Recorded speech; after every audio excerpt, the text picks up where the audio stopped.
Time soon, unfortunately. A dozen people have also died from the virus here in South Korea. Let's connect to our Jaein for more details. Jaein, South Korea revealed on Wednesday that hundreds more people were confirmed with COVID-19 over the previous 24-hour period. Yes, Mark. South Korea confirmed 284 new cases on Wednesday. This brings the total number to 1,261. Since the country's first infection on January 20th, it was also the highest number of infections in a single day. Most of the cases were in Daegu and the southeastern part of the country. That includes Cheongdo, where Daenam Hospital is located. 114 cases and 7 of the 12 deaths so far have been reported at that particular hospital. Daenam Hospital is currently under a so-called cohort quarantine, meaning it's in lockdown. 25 patients have been transported to other medical centers due to their serious condition, but those inside are treated by externally dispatched medical staff. Meanwhile, South Korea confirmed its 12th death of COVID-19 on Wednesday. The man, a 73-year-old from Daegu, had been receiving respiratory treatment in the city's Kaemyeong University Dongsan Hospital. He was a member of the religious group Shincheonji, which is at the center of the massive rise in cases over the past few days.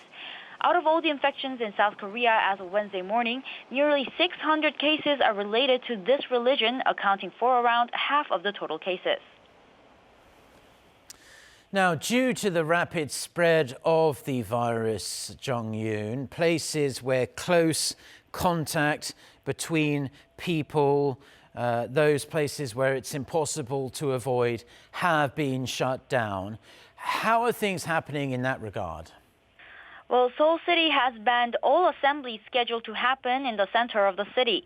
It has expanded the area where assemblies are banned to now include Jongno, so protesters won't be able to gather in most parts of central Seoul. Roads near Seoul Plaza had already been restricted. The government said those who hold assemblies in the area could be fined up to $2,500.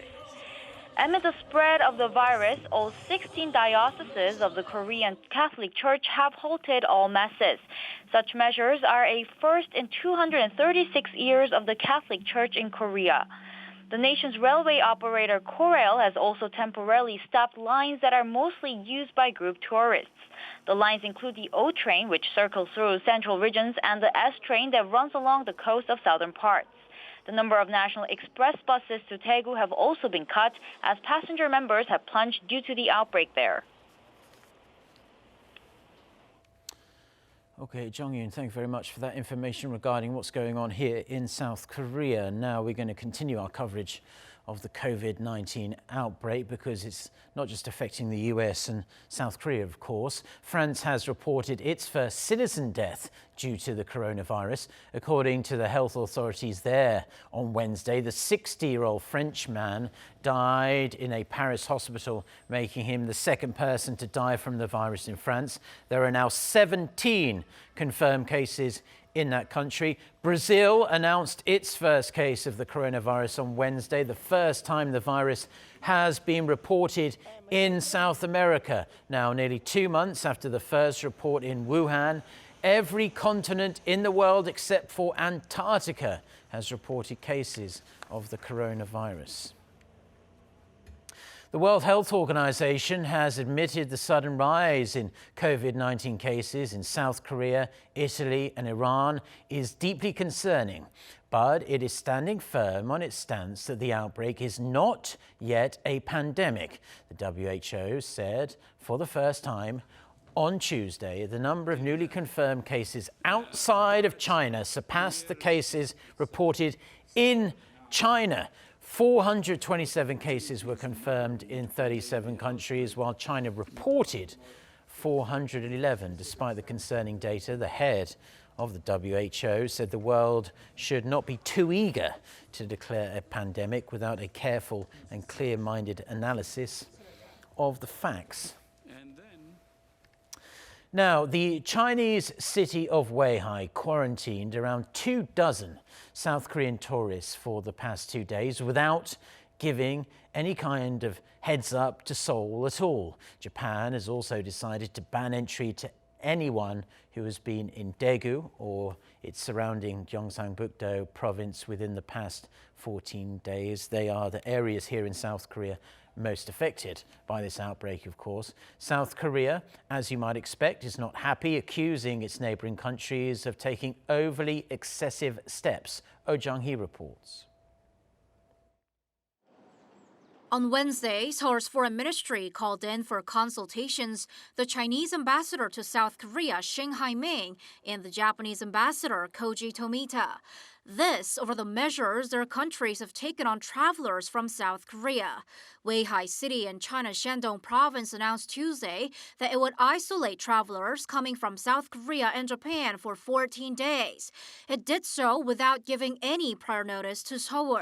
In the past 2 days, a total of 310 travelers who left from South Korea, including 25 South Korean nationals, were all put in quarantine. Seoul said the measure goes way too far.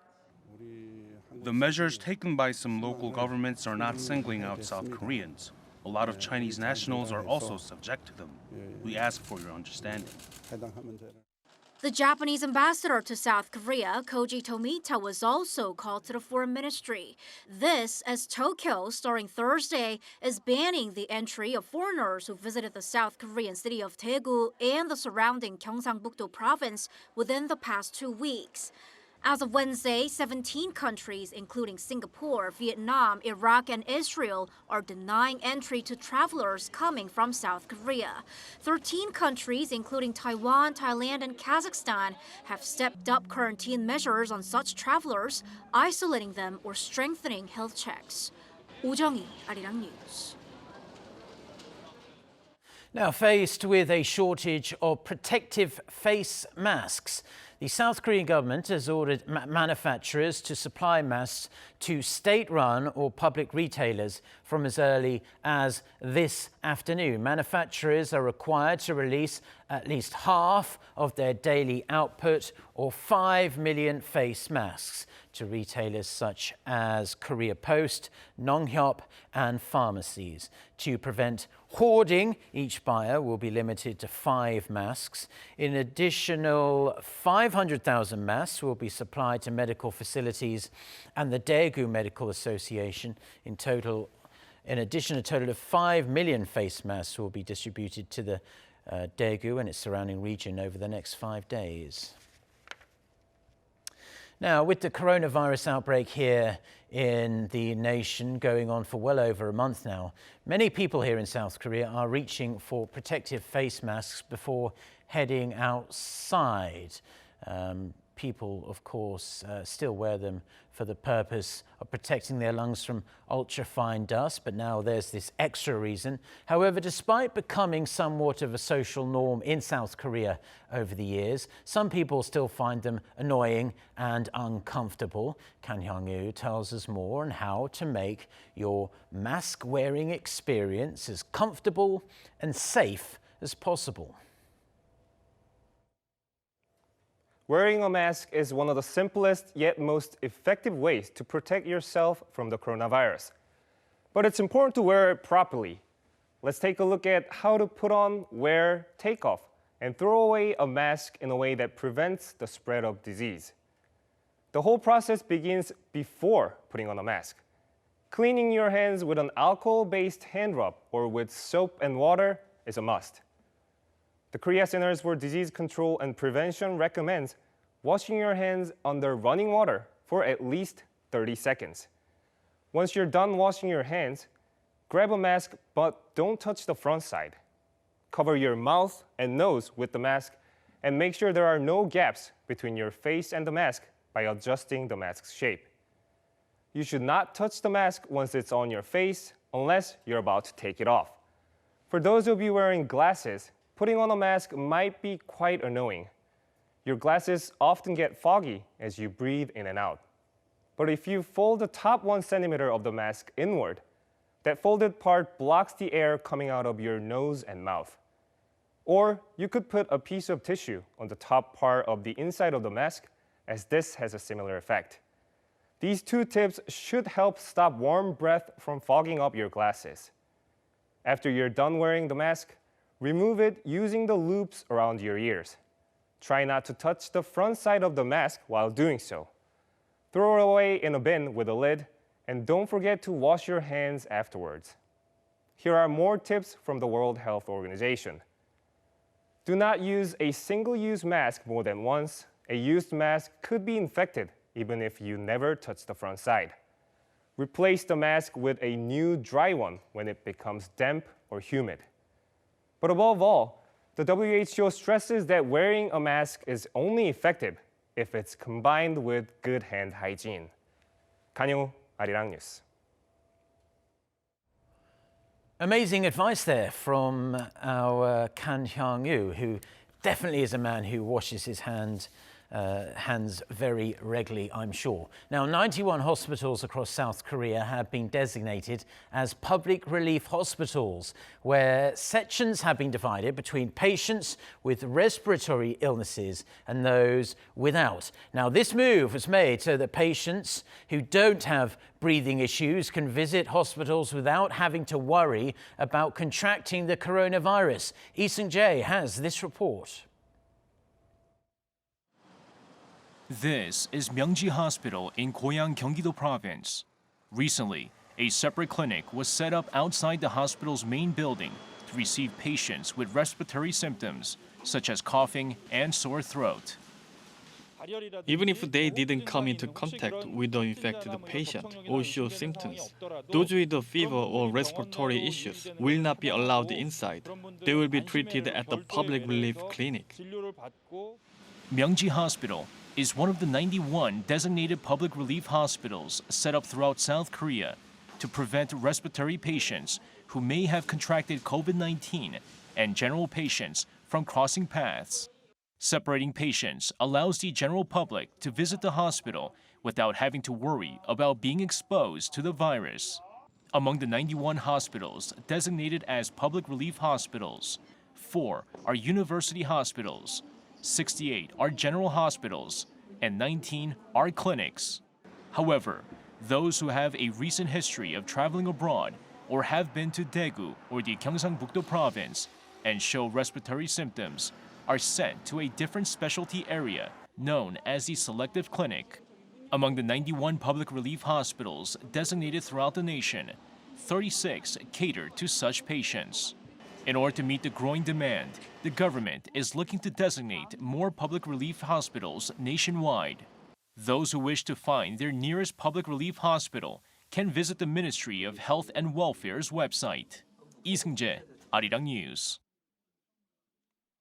Now, with many people choosing to stay home, small business owners and merchants here in South Korea are really suffering because of the COVID-19 outbreak. However, as a sense of community swells in people's time of need, a number of landlords across the country are slashing or even completely freezing rents to throw their tenants a lifeline in this trying time for the entire country. Kim Da-mi reports.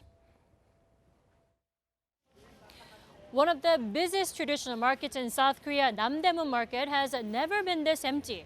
With a dramatic drop in customers, merchants are struggling to pay their rent.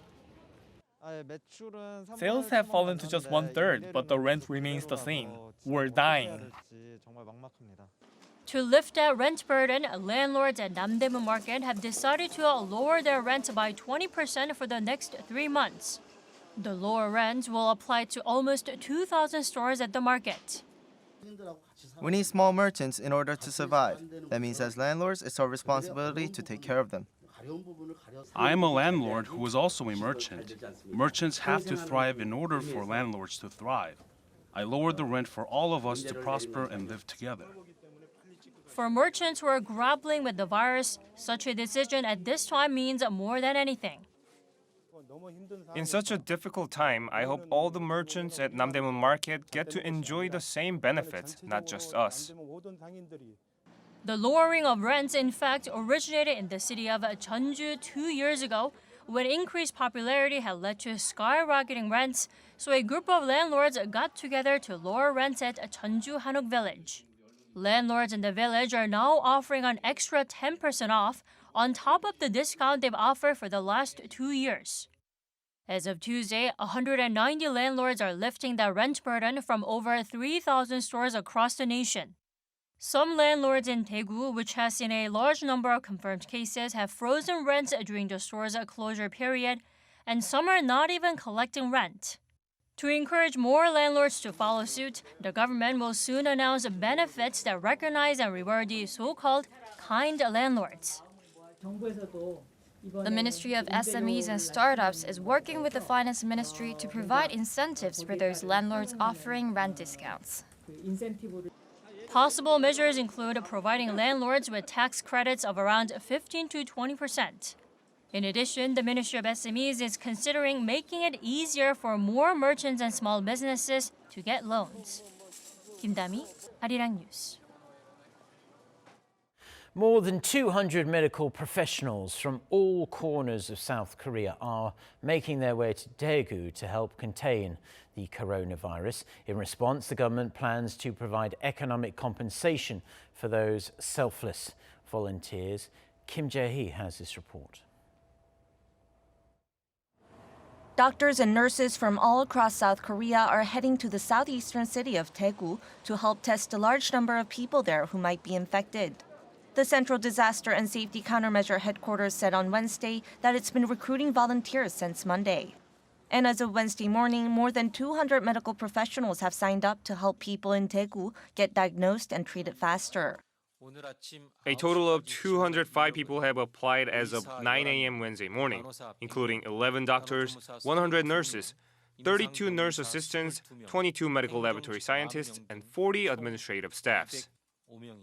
The headquarters thanked the volunteers for their commitment to the community and promised to compensate those who sustained financial losses from closing their own clinics. The headquarters also asked for more volunteers, adding that any medical professionals who wish to volunteer can refer to the official website of the Ministry of Health and Welfare or call 044-202-3247. The announcement comes a day after the president of the Daegu Medical Association, Lee Sung-gu, asked doctors near Daegu to help. He sent a message Tuesday to 5,700 medical professionals and members of the association. He said that Daegu has a serious shortage of workers for the growing number of patients and people in need of testing. Kim Jae-hee, Arirang News.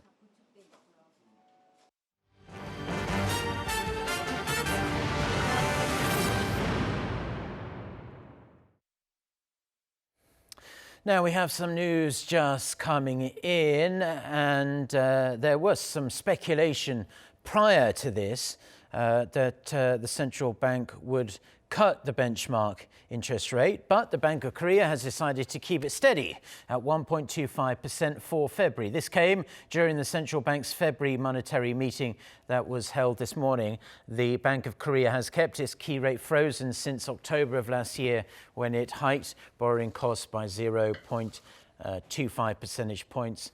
We'll have much more details on this during our next newscast at noon Korea time. President Moon Jae-in will be briefed in the coming hours on his administration's key land and marine policies for this year. The Ministry of Land, Infrastructure and Transport, as well as the Ministry of Oceans and Fisheries, will be laying out their annual plans aimed at reviving the economy and securing new growth engines. Amid COVID-19 concerns, the top office says it will be stepping up on-site video communication during the session for discussions with experts, as well as receiving feedback from the public. Now, in other news, US Defense Secretary Mark Esper says North Korea is seeking legitimacy by developing its nuclear and ballistic missile capabilities. He added that the US forces are maintaining a high state of military readiness to counter any possible provocations. Park Se-young with the details. In a written statement to the House Armed Services Committee on Wednesday, U.S. Defense Secretary Mark Esper said North Korea, quote, seeks to build legitimacy through the development of a variety of nuclear, conventional, and unconventional weapons, and by growing its ballistic missile capabilities. And due to the continued threat posed by Pyongyang, U.S. forces in South Korea remain on a high state of readiness alongside their South Korean counterparts. Esper added that while the U.S. supports diplomatic efforts to bring lasting peace to the Korean peninsula, the forces are prepared to, quote, fight and win tonight if required. Mark Milley, chairman of the U.S. Joint Chiefs of Staff, also alluded to North Korea's continued threat in a statement to the committee and stressed the need to have a forced posture to deter and defend against the threats. He added the national defense strategy prioritizes support for the long-term competition between China and Russia, followed by efforts to counter Iran and North Korea. At a seminar in Washington on Wednesday, the U.S. Deputy Special Representative for North Korea Alex Wong said the U.S. will continue its denuclearization negotiations with North Korea when it's ready to talk. He said the talks, which have been stalled since the no-deal summit in Hanoi last February, will be set in motion when Pyongyang is, quote, ready to seize the opportunities that we have before us. Park Se-young, Arirang News. The recent clash between Hindus and Muslims in India over its disputed new citizenship law has caused dozens of casualties. Over the course of 3 days of clashes in New Delhi, at least 24 people have been killed and hundreds more wounded. Some of the worst violence in the city included guns being fired and arson, and it coincided with a recent visit to India by US President Donald Trump. Indian Prime Minister Narendra Modi appealed for peace on Wednesday. The law makes it easier for non-Muslims from neighbouring countries to India to gain Indian citizenship. Critics say the law is biased against Muslims.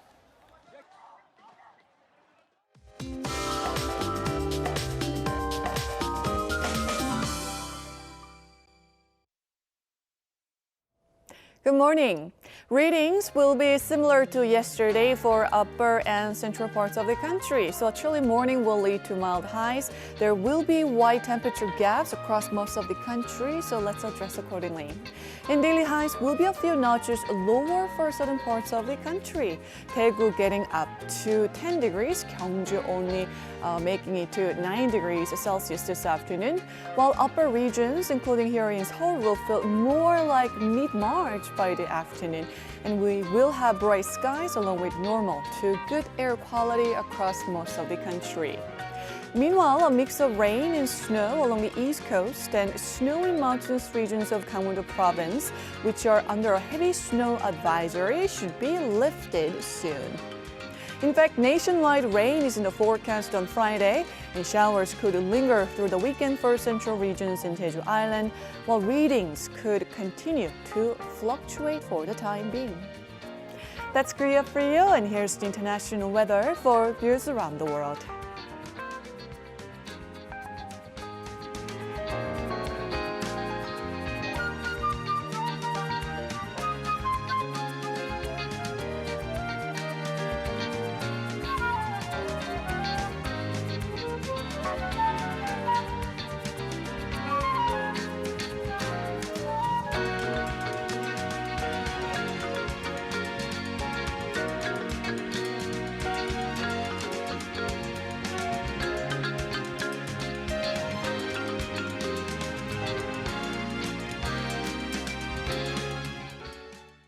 Well, that's all the news and weather we have for now. Stay tuned to us here on Arirang TV. Next newscast is at noon Korea time. Until then, goodbye.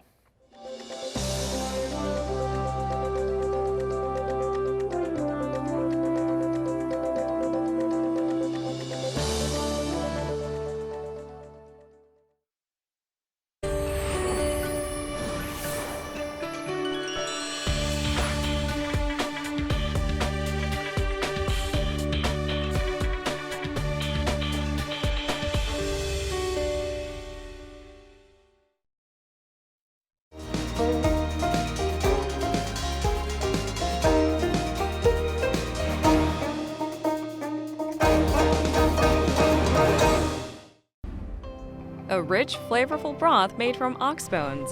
Seolleongtang is a great health food which is good for your bones and joints because it is full of collagen.